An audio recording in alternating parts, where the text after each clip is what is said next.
What part do these women not get through their scummy shit head? That what you've done in the last 11 years since 2015 is fraud. Yeah, that means Gala, creative mind dog. What part do you not understand that what Giovanni, Craig, and Salvo told people since 2009 is bullshit? Because I wasn't even home and it doesn't match any facts. Just like the bullshit story that was told back in February and March 2013. Like I said to George Jacobs, I can't be in two countries at once. Either I was in America, which I was, they've got me clocked in for immigration, or I was at home in Sydney not leaving the apartment, which is bullshit. Oh, but how is that neuropsych report going? Working out for you guys? Did you make some money from it? Because it's fake. You're told that.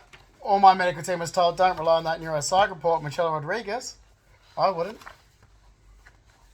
So, what's this? Let me see. It's a federal fraud. That's what it is. You want to keep going with these organisations, and I'm going to keep going, make sure Giovanni Craig and Salvo gets arrested for federal fraud and federal forgery. I was mugged after work, but he didn't do what he told people was doing for me.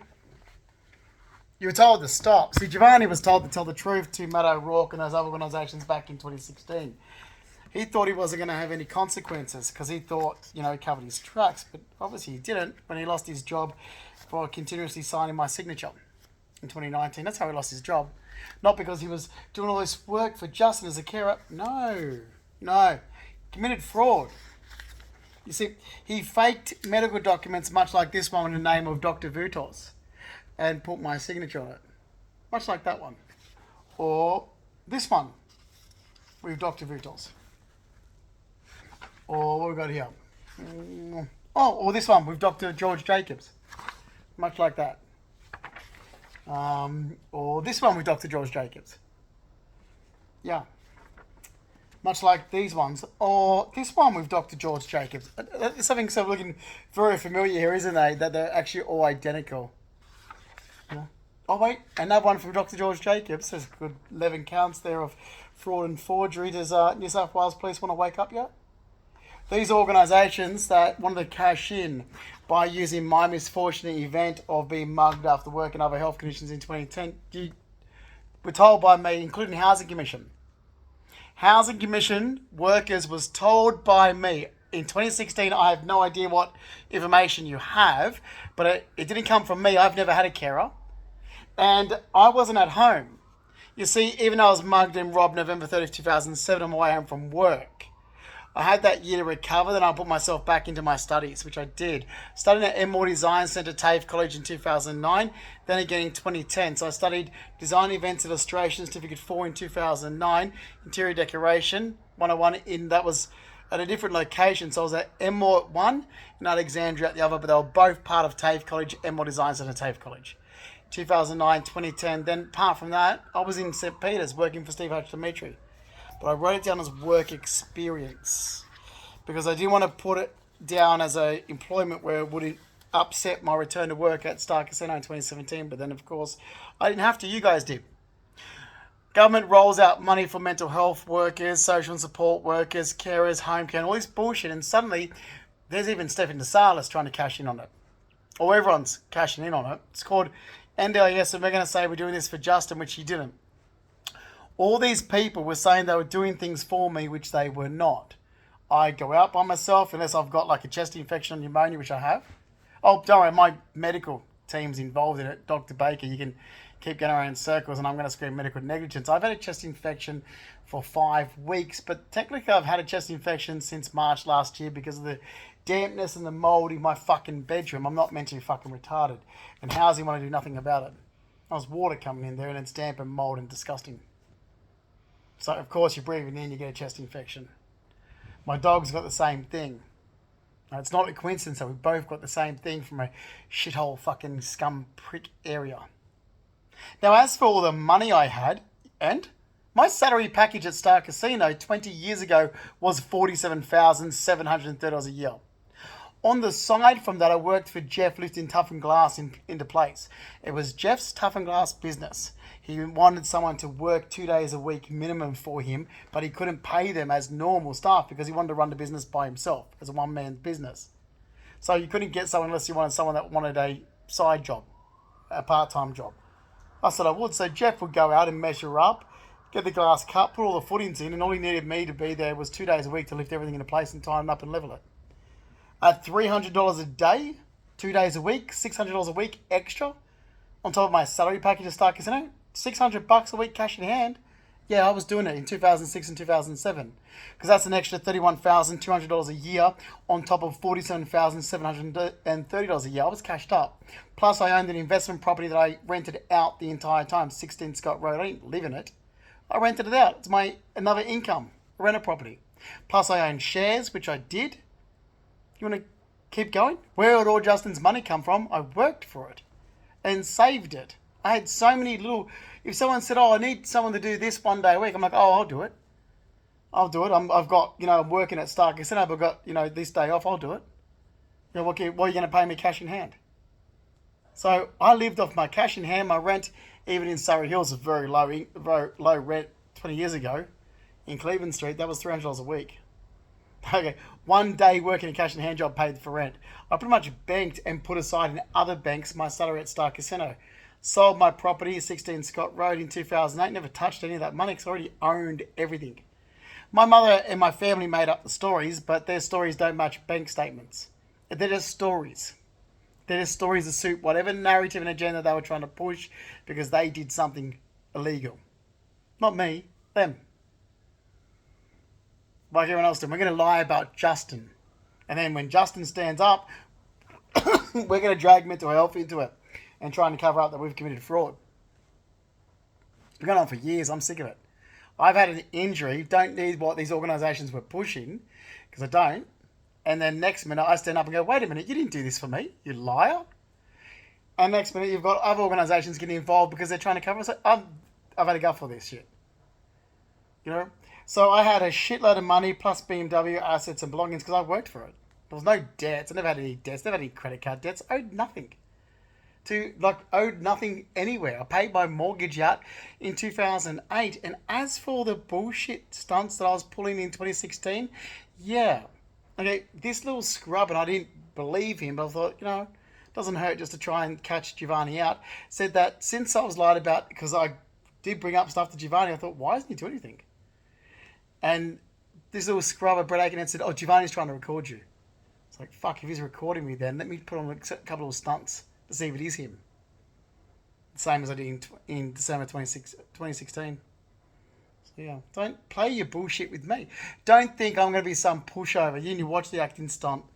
Lavinia sure did, because I walked straight up to Lavinia, pretended I didn't recognise her and said, she reminds me of Nana Ruby, tried to fake a breakdown. Oh, don't worry, I am that good of an actor. Because you guys believe 2016 to 2018, I am that fucking good, thanks. Yeah. You were told to tell the truth back in 2015, no one did. You wanted to continue using lies about me to push a narrative and agenda that suited you and destroyed my life. I had so much fucking money sitting in a bank doing nothing with, which concerned people. It's like, well, it doesn't, because when I'm ready to move to America, that's coming with me. It's my money I've already paid taxes on that I've worked hard for. And I'm not doing anything with it because I'm not staying in Australia. My mother wanted me to buy a house here, there. Marianne got involved. It's like, listen, I'm not staying in Australia. Like, I looked at it, just in case, maybe, if I don't worry about America, let me look on the coast again. I know that the place that I was looking at purchasing back in 2007 got mugged after work. So I purchased a place which was 52 Lantana Road, just near Timbertop Drive in Yamina Heights. Well, I wouldn't be able to afford that now. But that was the place. It was the only place I'd ever looked at. I think I'm buying this to move into. Anyway, so I looked and I was like, no, I'm wasting my time in Australia. I don't even like Australia to live in. I'm wasting my time. At the end of 2017, when I'm relocating to America, because I was hanging around since 2015, I only slowly pack up and move to America, holding a green card since 2014. It's like, no, I'll keep it sitting there, laying dormant, moved to America, and I've got, a good chunk of money to set myself up good in America. It was my money, come from my savings, came from the sale of my investment property, came from my fixed term deposits. It's mine, that I worked hard for, that I already paid taxes on.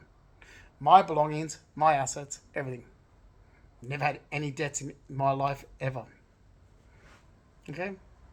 You want to do your little scam, I'm going to call fraud, especially when it comes to Stephanie Salas. Oh, what? She's a social and support worker now. Is that because the government just rolls out, government funded money and says that a junkie, deadbeat single mother with a kid can be a social and support worker instead of putting a scrubber? Like those fucking women belong working in kitchens, washing dishes, not in anything where they can hold power. They're dirtbag scrubbers of pieces of shit women.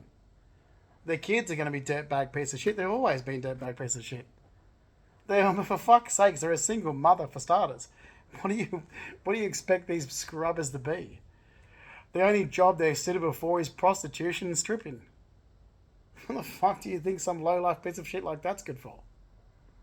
Seriously, and they gave them friggin' social and support working jobs.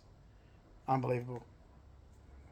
So you want to play your scam and expect me to keep my mouth shut for it, using false information about me? Well, I won't. It's been going on since 2015. Technically, it's been going on since 2009. Well, I won't. Same when I found this shit out about Giovanni faking those documents I showed. No. I got injured after work. I never knew Giovanni back then. This has all discredited me. Why is it discredited me? I didn't do it. This is to help Giovanni. When I met Giovanni Craig Consalvo, or Jonathan Craig, or whatever it was to call himself, from South Australia, he was living in a share house in Kensington, homeless. The guy was homeless. He had no money. He was struggling with massive amounts of debt. He was renting a room from Paula Ingebrigtsen. Okay, Paula since sold the place. I don't know when it was, but then she moved to Coleman Street, Lismore. No, Coleman Street, Lismore. Then she sold that and went to Nimbin. Okay. Giovanni had no money. He was unemployed. His boyfriend, Mark Gilchrist, kicked him out. That's what I was told. Although Giovanni said that you've got no idea what I had to do for Mark Gilchrist. Doesn't this sound familiar now? You see, when I met Giovanni in 2008, it was this big sob story about what Mark Gilchrist had done to him, and that's why he's in the situation he's in and why he was failing at his work. Because he was practically a carer for Mark Gilchrist, didn't you know? Oh, God, he had to rush home to Mark all the time. He had to cook and clean and do everything for Mark, Isn't that funny? Because it's exactly the same bullshit story you told Matt O'Rourke about me. Exactly. The only difference between Mark Gilchrist and myself is, I bet you Mark Gilchrist probably, he never had an injury. So he started his good friendship circle that would stand up for him. And he had probably a good family circle where my family are scummy cunts that throw him under a bus. That's the only difference. So Giovanni found a person in me to get away with his little scam. Okay, he wasn't leaving work, coming and looking after me. I wasn't there. Simple fact is that I wasn't even home. I wasn't fucking home until the end of 2014, but I was still going back and forth. And that was it. Actually, then I was back in America then in 2014. And then 2015, when I was like, okay, I really should investigate why I've got this muscle disease and the lactic disease in my blood and other things. So coming back from America, because I, had some health problems. What's causing it? Can we resolve something to do with the chronic fatigue? Because the health problems have been caused since 2015. The injuries were there before 2015, but the health problems were caused after 2015. The mugging happened November 30th, 2007, where I suffered a Glasgow coma. The injuries sustained were exacerbated after 2015, not before. It was because of these organisations that got involved with false information. It was because of Housing Commission. It's because of these people breaking laws into my life since 2015 that's caused the injuries, not before. And I've been saying this for 11 years. It's because of the dirty little Abbo scumbag that made up some bullshit story across social media. See, we've conditioned Abbos to keep saying, oh, they stole this, they stole our land. Oh, fuck off, you dirty savage animal. Seriously, we should have thrown you off the fucking cliff, you piece of shit. So everything's, oh, they stole it. It's like, no, I paid you $2,000 for a dog. The dog's been paid for, $2,000. I brought a dog from you. But because do-gooders condition Abbos to keep repeating, oh, they stole. White person stole. It's the same shit. I'm sick of it. Oh, they stole our land. Now we have to pay for... Oh, I was on the bus last night. Oh, they stole our land and we've got to buy a ticket. We didn't steal your land and yes, dirty little Abbo cunt, you got to buy a ticket. Same thing. So I didn't steal a dog. I paid $2,000 for it. I've got proof of it. There was a negotiation. And like I said to the dirty little junkie Abbo, I'm not transferring that money until the documents come back in my name. I'm not a fool. I took ownership of the dog in April 2015 as per the negotiation and paid all the vet bills and so forth. But, wait, this whole transaction is like, no, if I transfer the $2,000 and the paperwork still not in my name, then I'm down $2,000. I'm not a fool. When I can buy an English Bull Terrier with no problems, no health problems, for $2,000. Instead, knowing that this poor dog was going to end up probably being put down, I brought an English Bull Terrier for $2,000, which is what they're worth. Some you can actually get less than that. Like 2,000 is pretty at the high end of the market, so you expect to have no health problems at all. But I bought an English Bull Terrier for $2,000 that needed 4 knee surgeries and has a whole heap of health problems. And I did it because I thought, oh, this dog's too nice to be put down. And the Abo lied about me. I literally spent the high end of the market for an English Bull Terrier. The most money you're ever going to pay for an English Bull Terrier is about $2,000, and you'll be paying with no problems at all. That dog's going to come with everything. It's perfect in best health. I spent $2,000 for a dog that needed 4 knee surgeries, that has the worst health problems, that lays on the grass and gets freaking skin infections and rashes.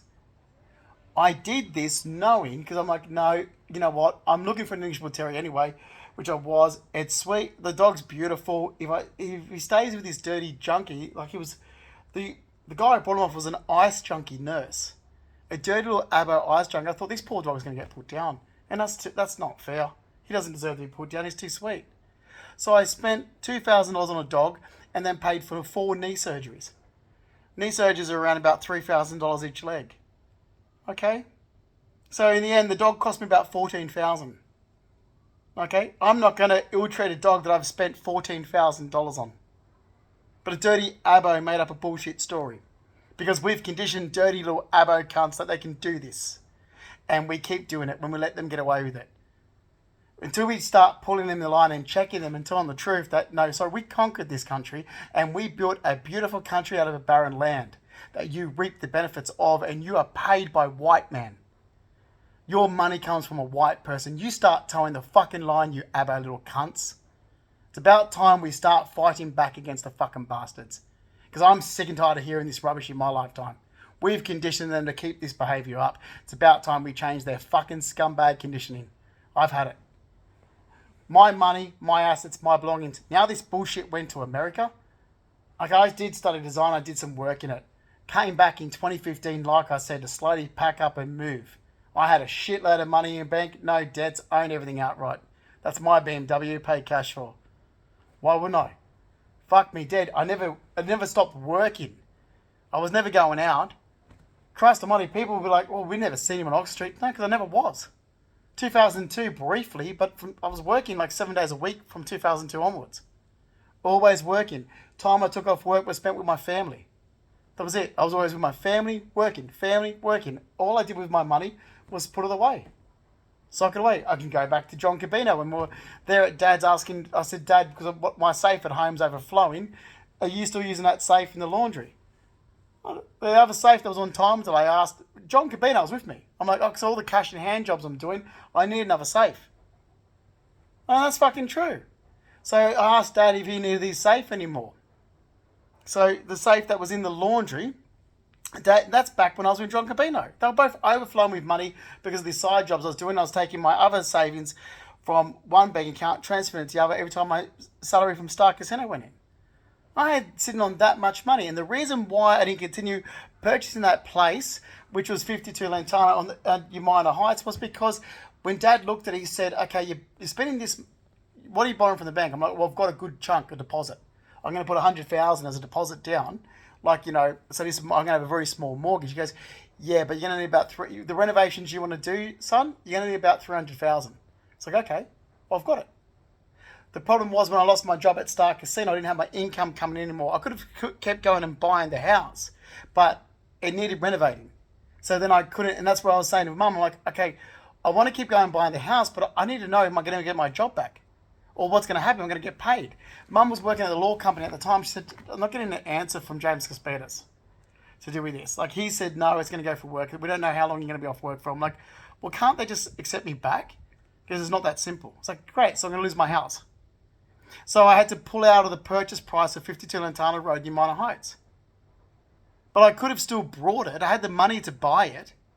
And I had another house, 16 Scott Road, that was my investment property I almost owned outright. I could have still brought it, but it meant that with all the damage, so when we looked at it, there was that, which Dave will remember, it's like, yeah, the son, you have to rip out that ceiling down, redo the lights. I wanted to remove all those gum trees around the place. But I've got all the stuff, still what I wanted to do. All the quotes.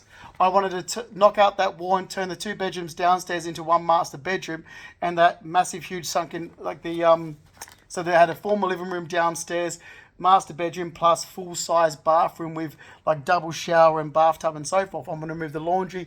So when you're walking up the steps to the main house, there was an under the house that looked like it already was going to have the laundry tubs there. The fixtures were there. I needed to put in a new floor in there and put the laundry tubs there. I wanted to spend the money into the driveway and build a double garage there. Okay, so below so it wouldn't distract, so dig it out so it wouldn't distract the view for the living room and kitchen. There was a lot I wanted to do at the house. It's like, so basically if I buy it, I just have to sit on it and hope for the best that I get my job back. So I was like, well, I'm going to have to pull out the sale because we don't know what's going on with work at Star Casino. And I thought, well, I still got the money sitting there. I'll just wait. I'll wait and see what happens with the return to work. I never touched any of my fucking money. I didn't have to. I was on such good money in my 20s and saved all of it that I still had it sitting there in 2018. I didn't declare it when I was getting rent subsidy. Of course not. I'll never get rent subsidy. Like, seriously, you're trying to, not go through all your freaking money and be like, God, you can tell people that you've got to play, I'm derelict, distraught, hair's disheveled. No, fucking fine. I've still got over 200,000 in one bank account alone. No, you don't walk up and say that to someone, they're like, okay, yeah, we can't help you. No. Okay, I was sitting waiting to move to America. Okay, before I moved, so upstairs had the house fire, not us. Okay, it was number 2 of 392 Cleveland Street, not 1 of 392 Cleveland Street. When they put the house fire out, it crashed the ceiling down into us, which is why I had to move. During that period of time, I'm working doing design work. So here's the thing, which these dumb, useless idiots from housing don't realise. Since 2012, so I was still working doing design. As soon as I had to move, I had to tell Steve Hashimichi, look, I can't. Our place has just been basic, we've got to move. Our neighbours had a house fire and it's spread into our place. I've got to pack in a hurry, which is why I've still got boxes where people are like, my God, they're open. It's like, that's full of rubbish. I'm like, no, it's not. Be careful throwing things out because you'll throw something good out. Because when we had to pack from Surrey Hills, what happened was we had to pack in a hurry, which meant there's Justin's tours where he's doing, where I was doing maintenance work and we're just chucking, old pipes to do with Justin's, maintenance work in the same boxes where we're putting kitchen plates and stuff. Everything went in the same box. There was nothing that went in because it was pretty much get in, pack stuff and get out. Because we had to move. The place was declared by the council unstable. Okay, so we pretty much had to throw everything in a box, which is why I'm still unpacking some of these boxes today going, oh, there's that. Oh, that's the connect, to do with that set, Yeah. So that's why. So no, there isn't rubbish. There's just stuff all thrown in it. Because what I ended up doing when I moved into Rushcutters Bay, I didn't unpack it all. I just got what I needed. A lot of it stayed in storage up at my family's holiday house, 23 Bengaluru Street, Long Beach. A lot of it sat there. Never bothered unpacking it because I didn't live in a big enough house again, where I had a separate, an eating kitchen and a separate dining room, where I had 2 lounge rooms. I had 1 lounge room, which is fucking barbaric. Who has fucking 1 lounge room? It's the most barbaric fucking thing I've ever heard of. You just live in fucking 1 room. The fucking losers do that. Or live in 1 fucking room. Jesus Christ, people are weird.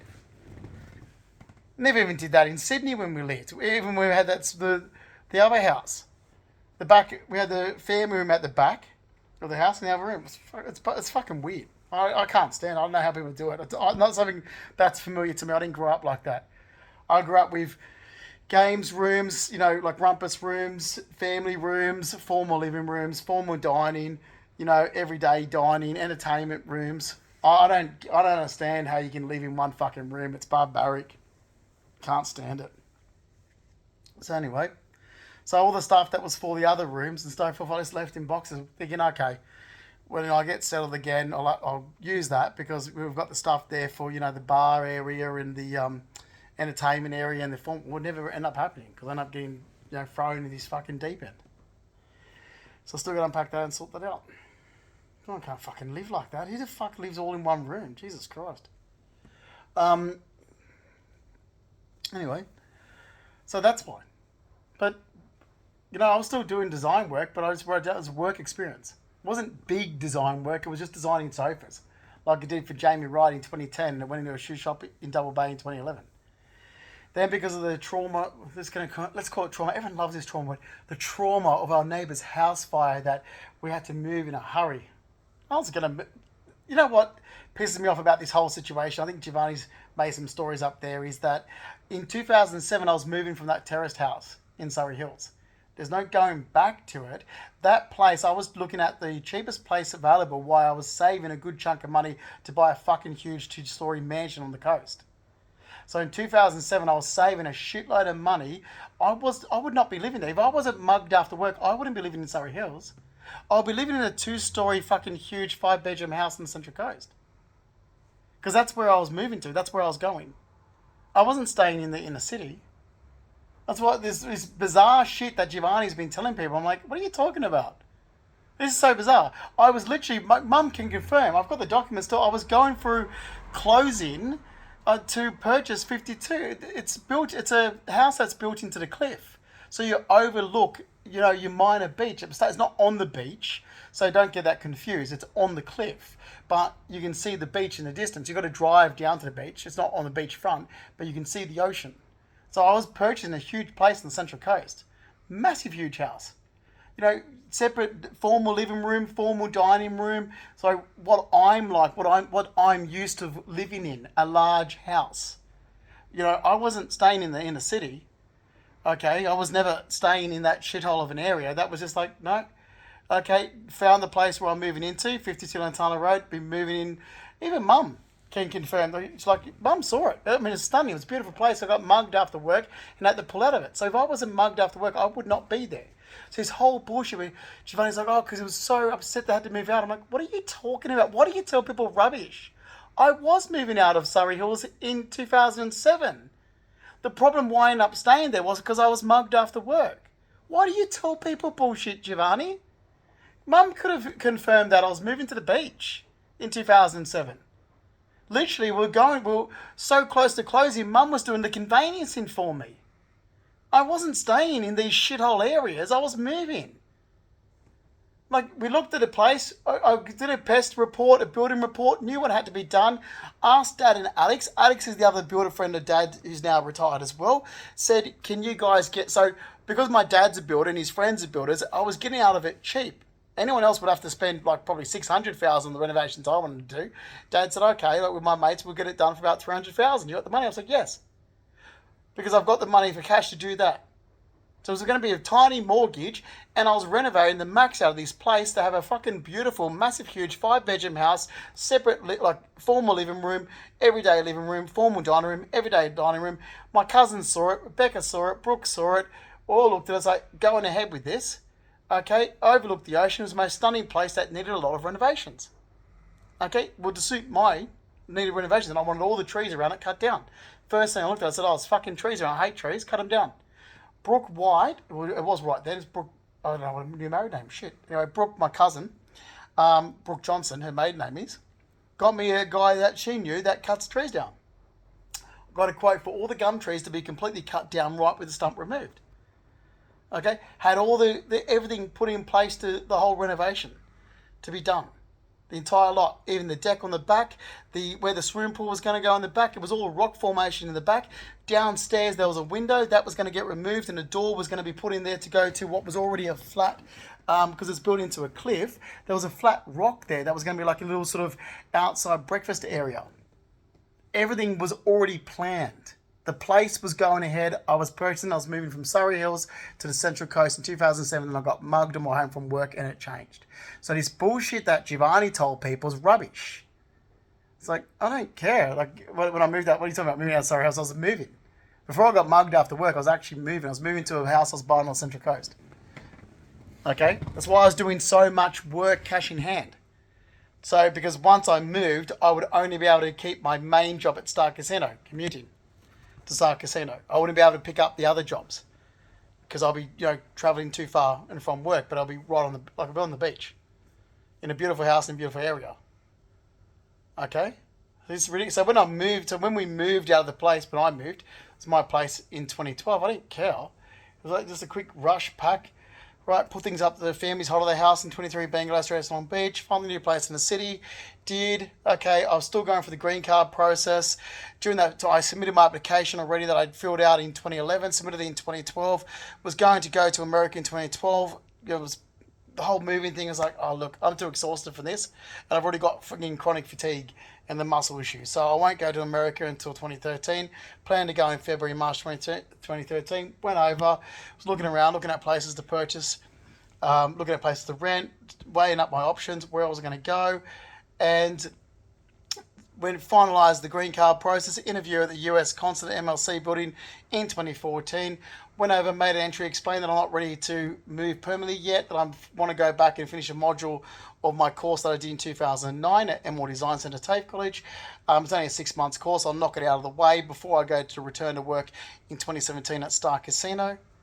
And there's a couple of other things I want to do along the way while I'm waiting for that return to work. Investigate any health issues before I leave Australia. So investigate all the health issues, if there's anything that can be maintained, what I need, and so forth. Moving to America because, might as well do it while I'm still in Australia. And I'll be in America permanently by 2018. They were fine with that. Holding a permanent residence since 2014 and moving in 2018. As long as I let them know where I am, as long as I make an entry. I said I'll make an entry. I didn't end up making an entry.